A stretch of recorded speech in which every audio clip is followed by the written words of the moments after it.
Jojo Siwa and Bhad Bhabie are feuding on Twitter over who's a better influence.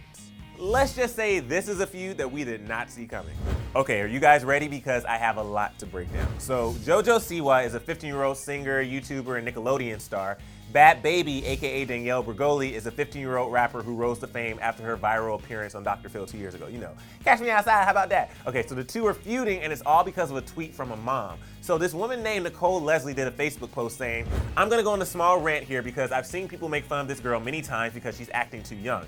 Jojo Siwa, I don't know too much about her, but all three of my girls love her. She's 15 years old and the face of Nickelodeon. She's also a spokesperson for Michael's Arts and Crafts store. There are grown women on some of her posts just trashing her because of the way she acts. Let me just say this, there's another pretty popular 15-year-old girl in the spotlight who is a rapper, Danielle Bregoli. She is also 15. She also has publicly disrespected her mother, danced half naked on the internet, dressed like she's grown, etc. So just my personal opinion, I would much rather have the girls love JoJo than Bhad Bhabie. And people wonder why the kids these days act the way they do. People like JoJo are made fun of for being young, while people like the Catch Me Outside girl makes millions being a delinquent. So pics added for reference. I'm done."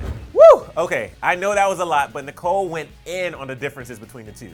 Now JoJo could have just liked the post, but instead she reposted it on Twitter and said, quote, "This post means so much to me. Thank you, Nicole, for writing this. I love being a positive role model, and I want everyone to know it's okay to be a kid and to not worry about growing up so fast. To everyone who supports me, I love you."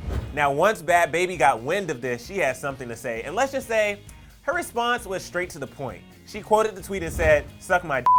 Now, obviously, JoJo didn't have to respond, but she did. She said, "Exactly my point." Bhad Bhabie has not responded to that tweet, but I will say JoJo better stay inside because let's not forget. Anyway, what do you guys think about this feud? Do you think this is just a brief Twitter feud, or will this continue into the streets? You know what I'm saying? All right, let me know in the comment section below, and click right over here for another new video, and right down here to subscribe to our channels. I'm your host, Emil Ennis Jr. You can find me on Instagram at Emil Ennis Jr., and I'll see you soon.